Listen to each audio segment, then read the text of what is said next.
What's up, Shred Sexies? I went out last night to check out Pierre's band, do some Iron Maiden covers and some Slayer and Metallica, and I got really, really shit-faced, and I am definitely wrecked right now. So we're going to keep this video very brief and sort of friendly-like because I am hurting badly, and on Tuesday we're going to finally dive into that evil pummeled by pentatonics, but there is no way. I'm turning green, I'm sweating, but we're still making the video because I love you guys. Thanks to all the new subscribers. Thank you, all of you. I sincerely appreciate every single one of you. Got asked a great question about why don't I display stuff on the screen or sort of like flesh out more some of these scale ideas per se when it comes to the videos and whatnot when we're talking about playing outside or other things like that. And the reason is because in my opinion it actually kills the inquisitiveness of the player to sort of explore the instrument more. Take that piece of information, the melodic minor, which we're going to look at here in a sec, just to sort of prove this little concept and sort of start moving it around instead of being like, okay, well, I guess it's a half step down from Aeolian and there it is, done. No. If I take the basic premise of this E minor pentatonic and I started by applying some basic theory, I know that there are going to be actual three shapes there. So I have this minor, I have this major, and I also have the Dorian mode. And if I really wanted to get snazzy, I could probably sneak in Frigid too. Okay, so I have four. I know. I'm telling you right now, start doing the minor major switch there. Start off in a major like that. Then go into the minor.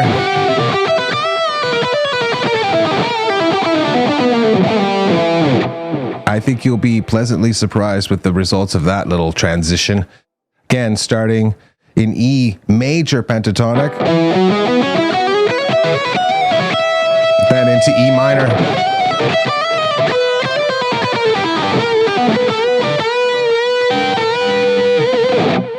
So on and so forth. I think you'll be like, damn, that's awesome. But the same principle applies now to the melodic minors, meaning if I can play literally 4 scales, realistically speaking, 3 that are going to sound quite good, that means I must have a plethora of options with respect to every scale degree, right? There's the first degree. In this case, G major. I've got the pentatonic that just happens there naturally, right?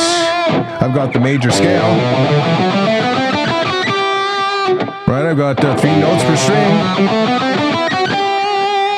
Right, I could do it in the open position, the same scale kind of situation. I got this chord, or the major 7, right, or this arpeggio. Or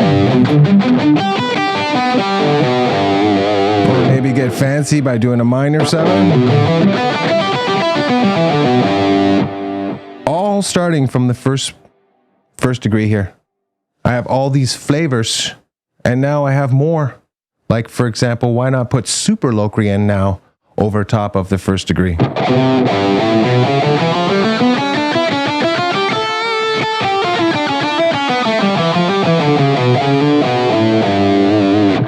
Sounds great. Or how about moving down to the 7th degree and starting the melodic minor again?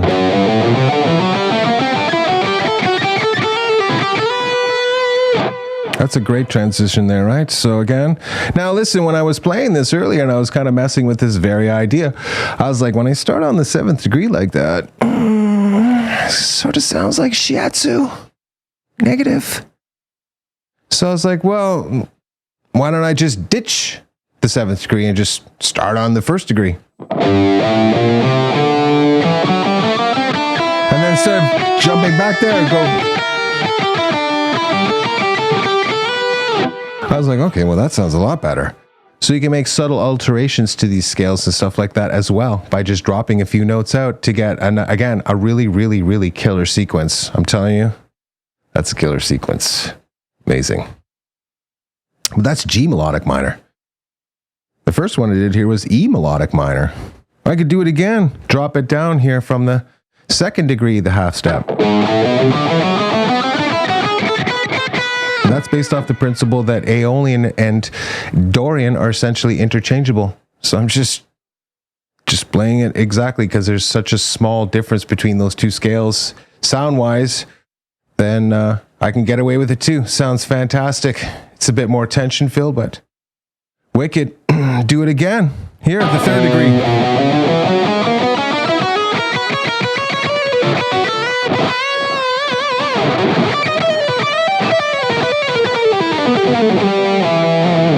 Right, so in my opinion, that's the way you want to go, is essentially start to take this one piece of information, move it around to all the other places, put on a piece of, very low level sort of chord progression type music, like pop music or something like that, and then really dig into these scales until you can kind of see how they work.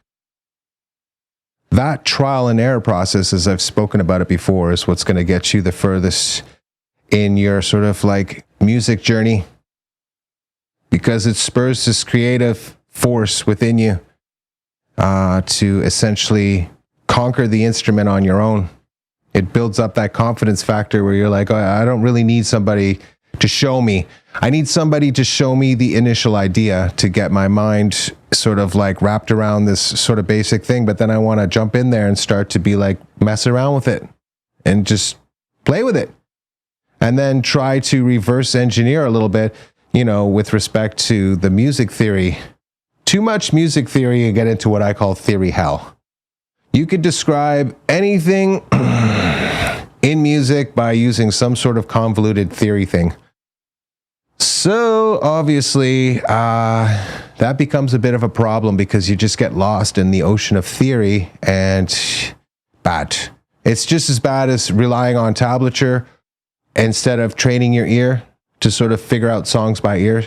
It's the same thing with constantly relying or spending 2 hours a week watching guitar instructional videos or whatnot with respect to the internet, instead of just playing the guitar for 2 hours more.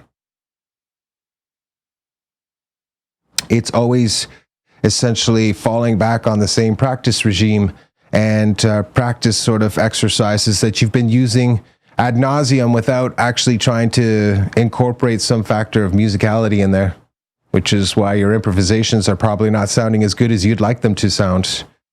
There's this other more insidious one too, and I want to talk about this right now, is this fear I've been talking about of people making mistakes and whatever else. Listen, I make mistakes all the time. They made 500,000 mistakes yesterday. Nobody cared. When they were busting out hallowed be thy name, there were mistakes all over the place. Singing wise, with some of the harmonies and whatnot. Nobody cared. Everybody got up on the dance floor. We're singing, we're screaming at the top of our heads. We're having a great time. Everybody just lost their shiatsu. It was awesome. Okay? Just stop. It's silly stuff. That's silly stuff that actually hurts you in the long run because it just hollows you out as a person. It defeats your forward push for to build more self-confidence. And it's gotten to the point now where people will record like this incredibly fancy solo and stuff like that. Sit down for weeks, math it all out, basically work on it tirelessly, do a recording of it, and then try to pawn off them air guitaring the thing on the internet. That doesn't make any sense. What are you going to do when you actually have to do that stuff in front of 10,000 people? Trust me, just doing it in front of the camera by myself, and I screw up all the time kind of situation. You've seen it yourself. That's why I just gave up on them. Like, listen, man, I'm not perfect. I'm not even the best guitar player there is. I'm not even really, in the top 5,000 or whatever it is. Does it really matter? No, it doesn't. I play music for me. I do what I want to do. The quest is mine. I'm not following anybody else. I don't want to. I want to explore music on my own terms, make my own music, play my own solos, figure this stuff out on my own. Everybody uses, but there are literally 6 trillion interpretations of how to string those notes together, plus several of them that are so iconic that it's like, it's not even it's pointless to talk about anymore, right? So, I mean, that is the kind of stuff I'm talking about, is that you take this raw information and you kind of mold it to your own needs kind of situation. So that's why I hesitate to sort of put too much stuff in the videos that I feel like might prejudice you to just think of this one thing, because there's this issue with thinking.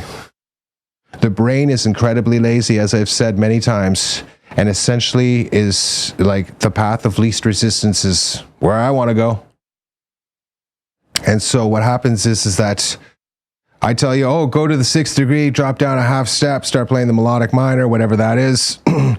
And that becomes the de facto information that you never really grow out of, because you're like, well, what if I started moving it somewhere else? That is a question that most people do not ask. I didn't ask it for 15 years. And I was like, oh, what? This superimposition stuff, like this here, you know, kind of looks similar to this one down here, right? So I was like, can you put the two of them together kind of situation? And it had like a weird sound, and I was like, I don't know if I like that. And I started messing with that idea essentially when I was listening to music and trying to find how those two things intersect for me. And then I was like, oh, there it is. There it is. And in this case, it was the major.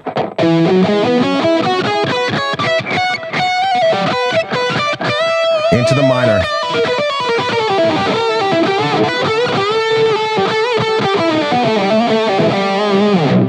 And then the next part is to reverse engineer that to be like, okay, well, if this is the major scale, I have to be moving down here now to this C sharp minor pentatonic.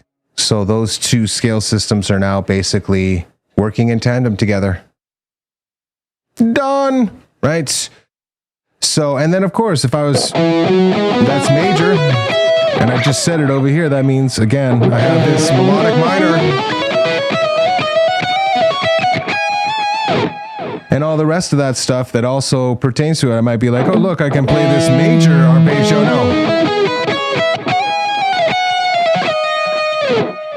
And it can add a really, really badass flavor to your improvs. But would you ever get to that point if you were like, okay, just do what I tell you every single time without being like, okay, I got the gist of what he was talking about. Now I want to mess with it and play with it in my own way and come up with my own methodology.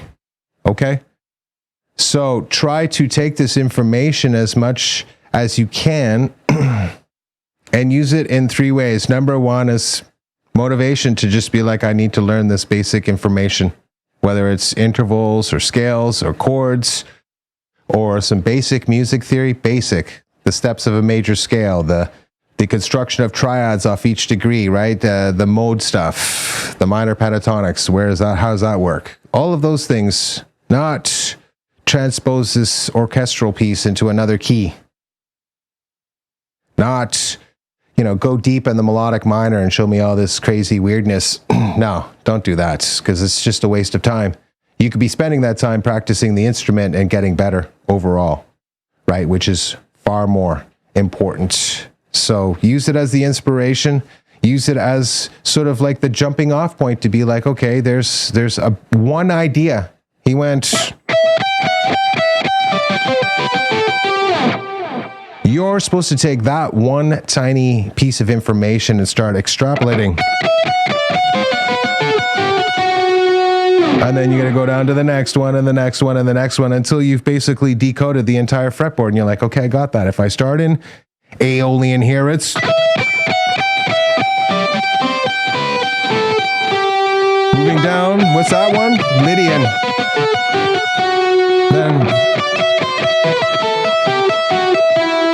And by doing that, you start developing the ear to the point where it's like, I don't need to look at the fretboard. I don't need to think about the scale diagrams or anything else. I can just anticipate what the next note is in the sequence. Like I'm driving my car and I can see that 200 meters up the road, there's the left-hand turn I need to take to be able to get to the place where I want to go. I can see it in advance. I can see it in my mind's eye before I even get to the notes. I can think about what the next sequence I'm going to do relative to what I just did in my mind in advance of before I actually start playing it. I'm setting it up in advance. Just like I would be like, okay, gotta gotta slow down and put the brake on and turn the turn signal on and then, do my thing and turn. Exactly the same thing. I know that it sounds a little childish when I put it like that, but this is truth. Truth that I wouldn't accept for 20 plus years. And it hurt me badly because I got stuck. I got stuck in this sort of silly limbo of technicality and chasing the theory dragon, if you will, trying to get that all sorted out. And the most obvious truth that was staring me right in the face the entire time was, dude, shut the hell up, close the damn books, put some music on, and play some fucking guitar. Then I went from being shit to slightly less shit. Okay? And that is literally it. Then I took my high-powered brain and theory and all this other crap that I'd learned from classical piano and all the other stuff and forcing myself to do theory exercises and stuff like that. Whoops. Then I took that stuff and I converted it into a usable skill. Example, if I was like playing this G major scale, right, if I kept going, kind of say I have this D major arpeggio right there, right? Well, D major is the 1, 2, 3, 4, 5th degree of the G major scale. So that means this is the 5th degree. And I know the 5th degree has a major triad, and if I want to move to the 6th degree, I have to move a whole step up, and I have to play a minor triad. Then I have to move a whole step up again to get to the 7th degree, and I have to play a diminished triad. And then I have to do a half step to get to the 1st degree and play a major arpeggio. And if I did everything right, then that arpeggio should be G major. And yes, it is. There, that's the extent of how much you really need to know with theory. Now, as far as the melodic minor is concerned, do you really need to know all the intricacies and all the rest of that stuff? Maybe the sequence of chords, like the major, minor kind of chords and all the each step of it. But more importantly, it's like when I'm using the melodic minor, I have to resolve.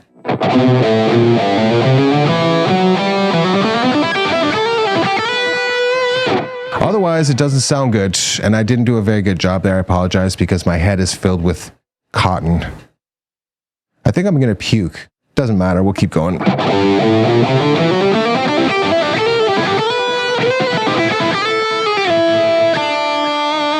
what I mean? When you do the resolution part as part of the thinking process of using the melodic minor, all of a sudden it goes from being like this abstract scale system that sounds like shit to being something that's actually usable in an improvisation context. And I don't care what the melodic minor scale is. I only see them as the melodic minor or maybe super Locrian. And honestly, I don't even do that because I'm like, that is a waste of time. I have this massive catalog of little cards, if you will, like flashcards that tell me each one. Some of them are just words like play the major pentatonic. I don't need to see the scale sort of system in that way, right? I don't have to. I already know that one cold, right? So I'm just like, play the major pentatonic. My fingers already do that. Like I'm at Phrygian, Mixolydian, Aeolian, major. Oh, back to Mixolydian. And then back to Phrygian, right? So my brain already knows that stuff inside and out and whatnot. But when I see the sort of melodic minor, I might be like, mate, which one do I want to use? Super Locrian? Or the melodic minor? Notice there's very little difference between those two scales. Right? And since I have this principle that I can just reuse again and again and again, you can start to use some simple sort of like trial and error techniques like similar scale shapes. If the minor pentatonic looks like that, and then I have another one, then the Phrygian, but they look almost exactly the same. There's a small change. Okay, this note here is moving up a half step, and then I'm displacing this one up a half step again. But all the other ones, the 50% or 60% of the other notes are all exactly the same. So that basic principle means I could probably just swap it in there. Taking a chance and doing that is what unlocks all of the little sort of mysteries of the instrument as far as you're concerned. One day you'll do that and you'll be like, get out of here. Been looking for that sound for 5 years. There it is. Nails it. Boom.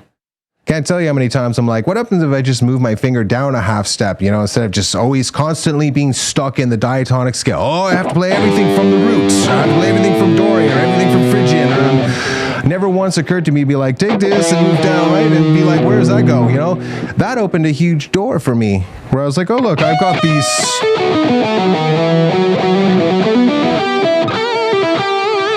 arpeggio sequences, but then of course it led into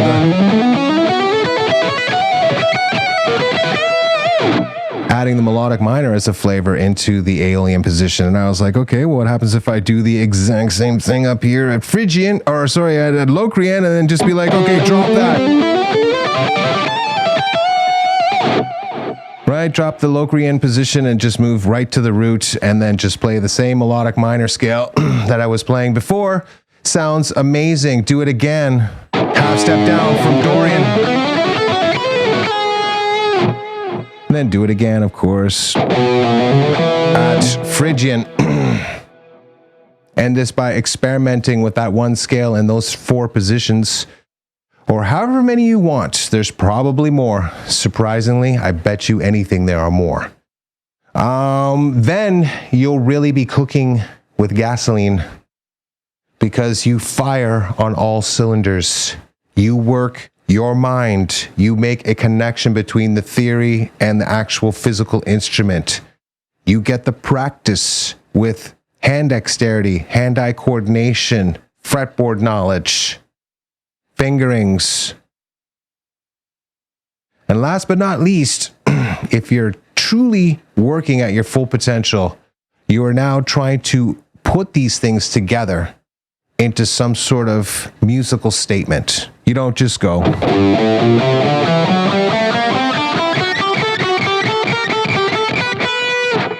Sure, sounds okay, right?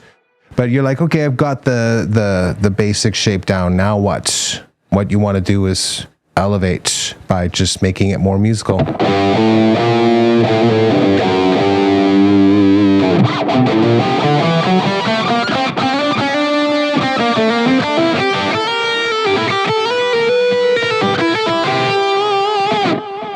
Not my best, but good enough, right?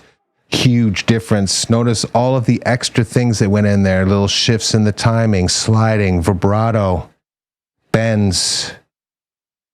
Everything's working as one, not just robot time.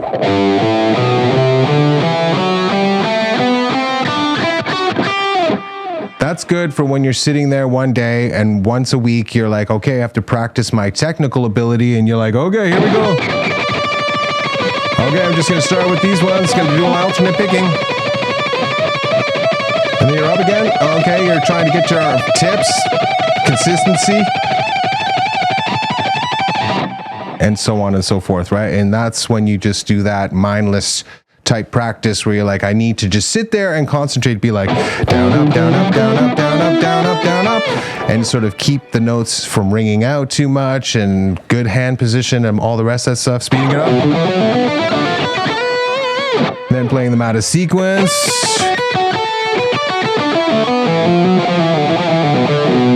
So on and so forth, so you get yourself, again, accustomed to it. How many people here, how many people watching these videos have just literally consistently gone?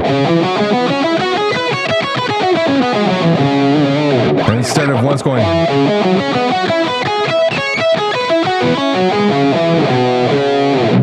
Notice you get a completely different vibe there and a different feel and whatnot, and it can be incredibly useful for you in the long run to sort of just, again... It was a rearrangement of how I thought about the exercise, how I thought about the arrangement of notes, how I thought about the sequence that made the biggest difference, not some sweeping technique or alternate picking or knowing some weird esoteric scale or anything else like that.